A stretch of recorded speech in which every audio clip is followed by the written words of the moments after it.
आइए कहानी एक्सप्रेस के साथ एक सफर पर, जहां हर स्टेशन पर मिलेगा आपको एक ऐसा अनुभव जो आपके दिल को छू जाएगा। आपके लिए है यह सफर। आप तैयार हैं? तो चलिए, यह सफर शुरू होती है।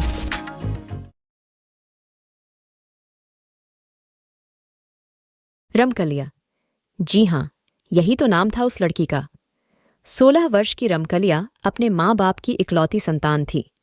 उसके माँ बाप उसका बहुत ही ख्याल रखते थे और उसकी हर मांग पूरी करते थे।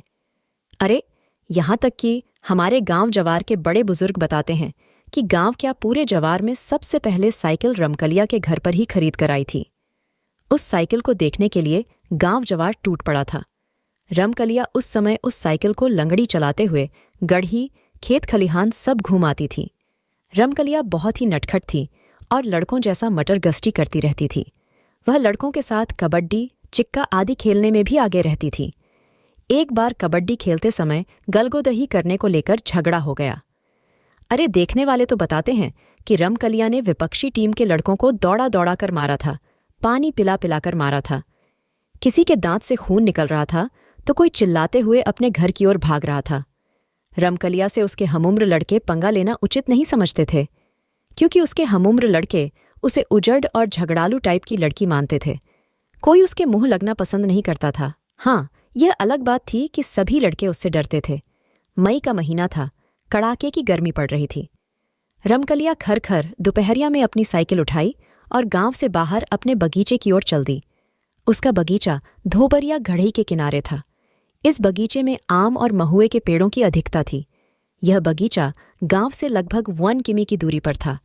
बगीचे में पहुंचकर पहले तो रमकलिया खूब साइकिल हनहनाई, पूरे बगीचे में दौड़ाई और पसीने से तरबतर हो गई। उसने बगीचे के बीचों बीच एक मोटे आम के पेड़ के नीचे साइकिल खड़ी करके अपने दुपट्टे से चेहरे का पसीना पोंछने लगी। पसीना उसीना पोंछने के बाद पता नहीं रमकलिया को क्या सूझा कि वह उसी पेड़ के नीचे अपना दुपट्टा बिछाकर उस पर लेट गई। बगीचे में लेटे लेटे ही रमकलिया का मन पंछी उड़ने लगा। वह सोचने लगी कि उसके बाबूजी उसके लिए एक वर की तलाश कर रहे हैं। वह थोड़ा सकुचाई, थोड़ा मुस्काई और फिर सोचने लगी, एक दिन एक राजकुमार आएगा और उसे ब्याह कर ले जाएगा। पता नहीं वह कैसा होगा, कौन होगा, कहाँ का होगा। पता नहीं मैं उसके साथ खुश रह पाऊंगी कि नहीं, पर खैर, जो ईश्वर की मर्जी होगी वही होगा। बाबूजी उसके लिए जैसा भी लड़का खोजेंगे वह उसी से शादी करके खुश रहेगी। उसे पक्का विश्वास था कि उसके बाबूजी उसकी शादी जरूर किसी धनवान घर में करेंगे, जहां उसकी सेवा के लिए जरूर कोई न कोई नौकरानी होगी। अभी रमकलिया इन्हीं सब विचारों में खोई थी कि उसे ऐसा आभास हुआ कि उसके सिर की तरफ कोई बैठकर उसके बालों में अंगुली पिरो रहा है। रमकलिया के साथ ऐसा पहली बार नहीं हो रहा था। ये तो आए दिन की बात थी। बकरी गाय आदि चराने वाले लड़कियां या लड़के चुपके से उसके पीछे बैठकर उसके बालों में अंगुली पिरोते या सहलाते रहते थे, और रमकलिया भी खुश होकर उन्हें थोड़ा बहुत अपना साइकिल चलाने को देती थी। पर पता नहीं क्यों आज रमकलिया को यह आभास हो रहा था कि अंगुली कुछ इस तरह से पिरोई जा रही है कि कुछ अलग सा ही एक अनजान आनंद का एहसास हो रहा है। ऐसा लग रहा है कि कोई बहुत ही प्रेम से बालों को सहलाते हुए अपनी अंगुलियां उसमें पिरो रहा है। आज रमकलिया को एक अलग ही आनंद मिल रहा था, जिसमें उसके यौवन की खुमारी भी छिपी लग रही थी। उसके शरीर में एक हल्की सी गुदगुदी हो रही थी और उसे अंगड़ाई लेने की भी इच्छा हो रही थी, पर वह बिना शरीर हिलाए चुपचाप लेटी रही। उसे लगा कि अगर उठकर बैठ गई तो यह स्वर्गिक आनंद पता नहीं दोबारा मिलेगा कि नहीं। उसने बिना पीछे मुड़े ही धीरे से कहा कि 10 मिनट और ऐसे ही उंगलियां घुमाओ तो मैं 1 घंटे तक तुम्हें साइकिल चलाने के लिए दूंगी। पर पीछे से कुछ भी आवाज नहीं आई। फिर भी रमकलिया मदमस्त लेटी रही। उसे हल्की हल्की नींद आने लगी। शाम हो गई थी और रमकलिया अभी भी बगीचे में लेटी थी। तभी उसे उसके बाबूजी की तेज आवाज सुनाई दी। रामकली, बेटी रामकली, अरे कब से यहां आई है? मैं और तुम्हारी माँ कब से तुम्हें खोज रहे हैं। इस सुनसान बगीचे में जहां कोई भी नहीं है, तू निडर होकर सो रही है। रमकलिया ने करवट ली और अपने बाबूजी को देखकर मुस्काई। उसके बाबूजी उसे घर चलने के लिए कहकर घर की ओर चल दिए। रमकलिया उठी, साइकिल उठाई और लगड़ी मारते हुए गांव की ओर चल दी। उस रात पता नहीं क्या हुआ कि रमकलिया ठीक से सो न सकी। पूरी रात करवट बदलती रही। जब भी सोने की कोशिश करती उसे बगीचे में घटी आज दोपहर की घटना याद आ जाती। वह बार बार अपने दिमाग पर जोर डालकर यह जानना चाहती थी कि आखिर कौन था वह। वह अब पछता रही थी। उसे लग रहा था कि पीछे मुड़कर उसे उससे बात करनी चाहिए थी, लेकिन वह करे भी तो क्या करे। उस अनजान व्यक्ति के कोमल प्यार भरे स्पर्शों से उसे अचानक कब नींद आ गई थी, पता ही नहीं चला था। अरे, अगर उसके बाबूजी बगीचे में पहुंचकर उसे जगाते नहीं तो पता नहीं कब तक सोती रहती। सुबह जल्दी जगकर रमकलिया फिर अपनी साइकिल उठाई और उस बगीचे में चली गई।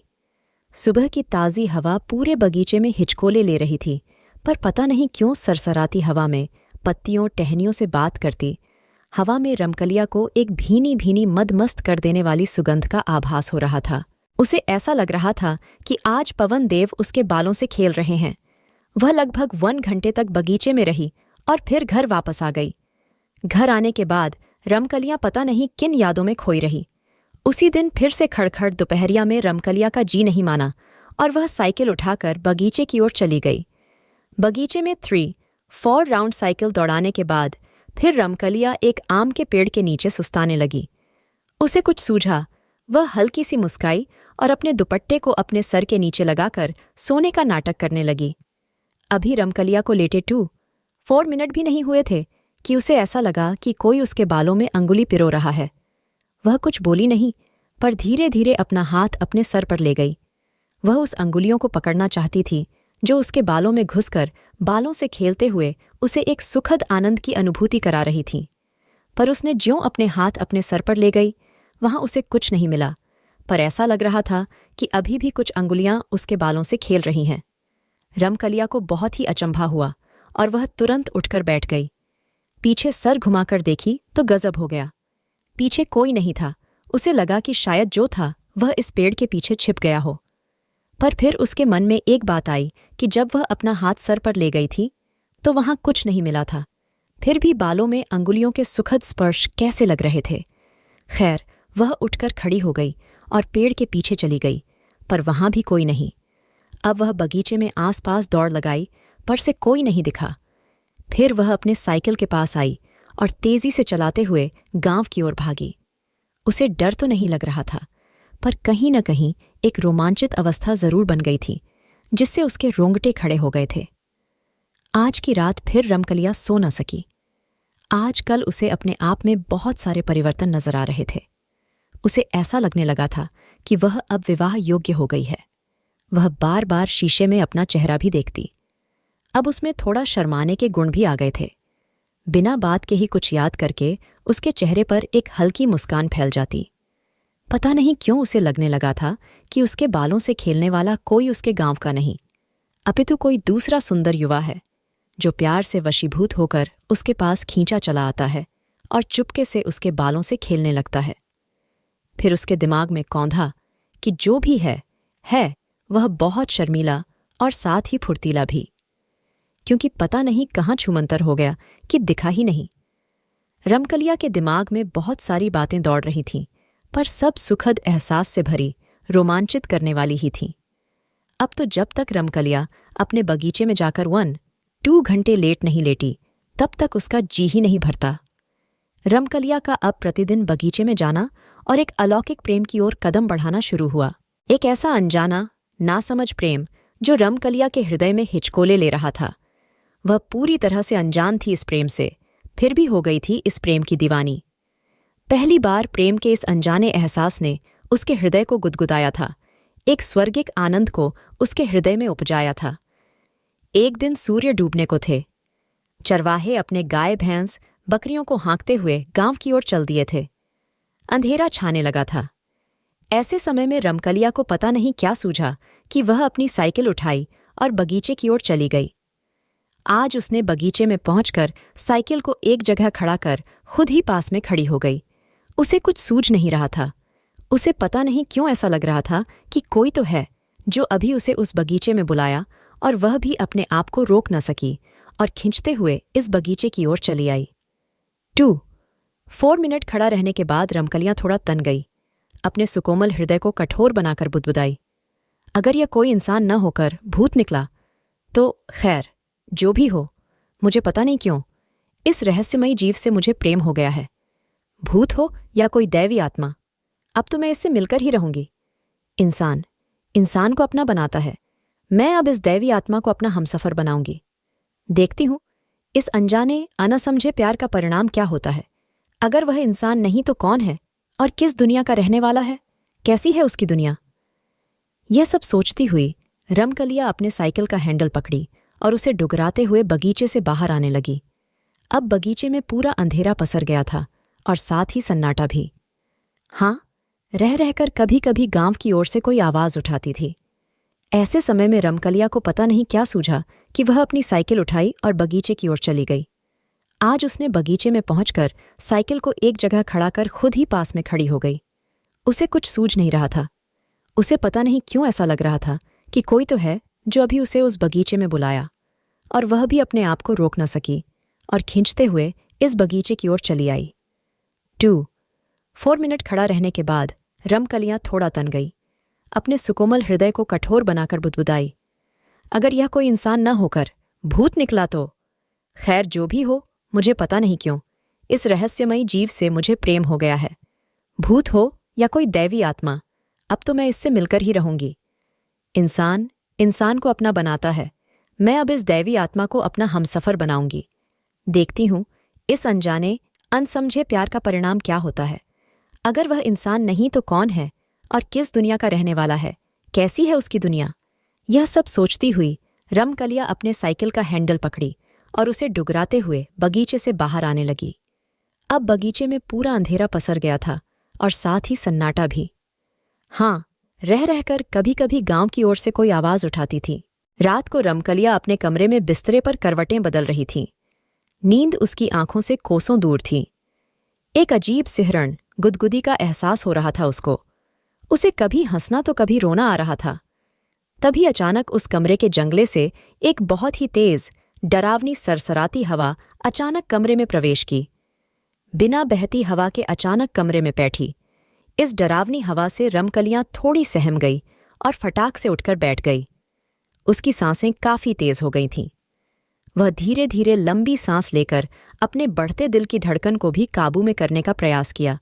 तभी उसे ऐसा लगा कि कोई उसके कान में हौले हौले भारी आवाज में गुनगुना रहा हो। बढ़ती दिल की धड़कन कुछ तो कह रही है, मैं तेरा दीवाना जलता परवाना हूं, तू क्यों नहीं समझ रही है। इसी के साथ उसे लगा कि वह सरसराती हवा उसके बिस्तरे के बगल में हल्के से मूर्त रूप में स्थिर हो गई है, पर कुछ भी स्पष्ट नहीं है। अचानक उसे लगा कि वही बगीचे में वाले सुकोमल हाथ फिर से उसके बालों के साथ खेलने लगे हैं, उसे एक चरम आनंद की अनुभूति करा रहे हैं। वह चाहकर भी कुछ न कह सकी और धीरे धीरे फिर से लेट गई।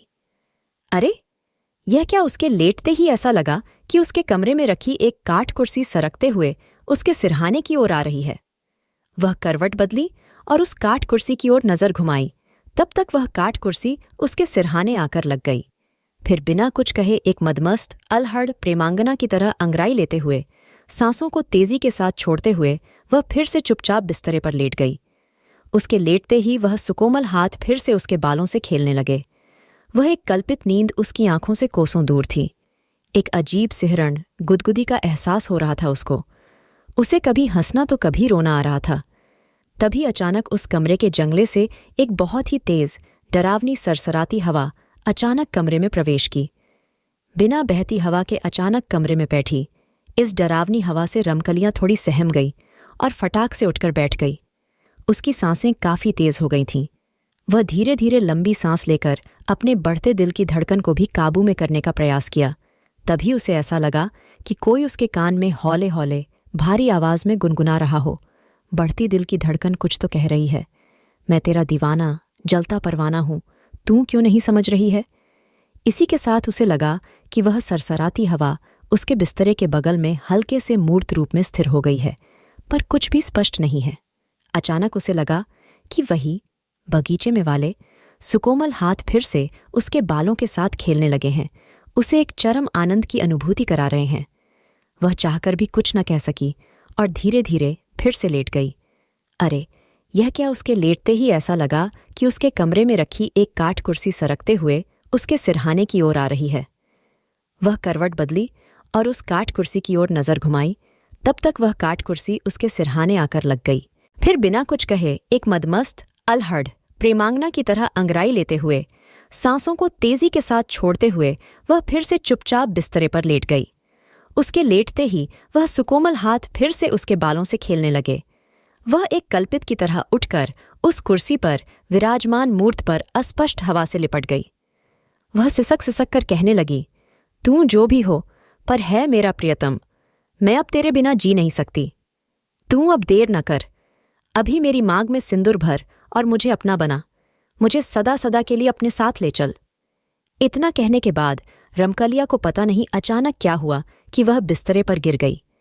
सुबह सुबह रमकलिया के माता पिता रमकलिया के कमरे का दरवाज़ा पीटे जा रहे हैं, पर वह उठने का नाम नहीं ले रही है।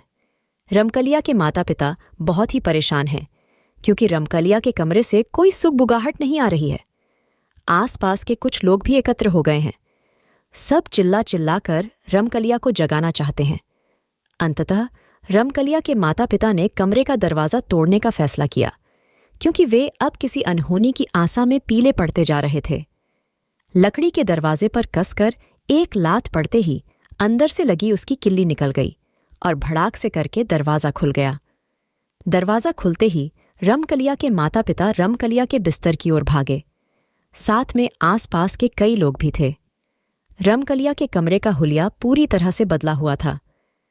कमरे में एक अजीब भीनी भीनी खुशबू पसरी हुई थी और साथ ही रमकलिया के बिस्तरे पर तरह तरह के फूल बिछे हुए थे। पास पड़ी कुर्सी पर सिंधोरे का एक डिब्बा पड़ा हुआ था और ऐसा लग रहा था कि बिस्तरे पर रमकलिया नहीं, कोई नवविवाहिता लाल साड़ी पहनकर औंधे मुंह लेटी हुई है। रमकलिया की माँ ने देर न की और बिस्तरे पर सोई उस महिला को झकझोरने लगी। अरे यह क्या? उस सोई तरुणी ने करवट बदला और आंखें मलते हुए उठकर बैठ गई। सभी लोग अचंभित तो थे ही, पर रमकलिया का यह रूप देखकर उन्हें सांप भी सूंघ गया था। दरअसल वह रमकलिया ही थी, पर वह एक नवविवाहिता की तरह संजरी संवरी हुई थी। उसके हाथों में लाल लाल चूड़ियां थीं तो पैर में महावर लगा हुआ था। पता नहीं कहाँ से उसके पैर में नए छागल भी आ गए थे। सर पर सोने का मंगटिक्का शोभा पा रहा था और उस मंगटिक्के के नीचे सिंदूर की हल्की आभा बिखरी हुई थी। सभी लोग हैरान परेशान। अरे रात को ही तो रमकलिया अपने कमरे में आई थी। रात को उसके कमरे में कोई सुगबुगाहट भी नहीं हुई, दरवाज़ा भी नहीं खुला, तो इतना सारा सामान कहाँ से आ गया था उसके कमरे में? उसे एक नव दुल्हन की तरह कौन सजा गया था? क्योंकि उसको जिस तरह से सजाया गया था उससे ऐला लग रहा था कि कोई 8-10 महिलाओं ने 2-4 घंटे मेहनत करके उसे सजाया है। रमकलिया के माता पिता परेशान थे कि उनके घर में इतना कुछ हो गया और उनके कान पर जूं तक नहीं। रमकलिया बिस्तरे से उठी। उसके चेहरे पर हल्की सी मुस्कान थी।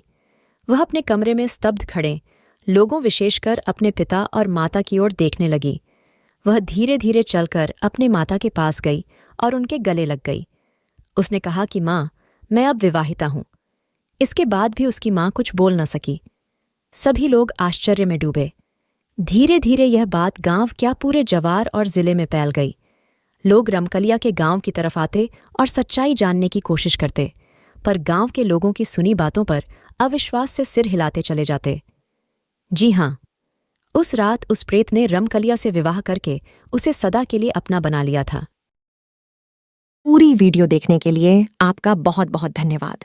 अगर आपको हमारी कहानियाँ पसंद आ रही हैं तो वीडियो को लाइक करें और हमें आपकी मदद की बहुत ज़रूरत है।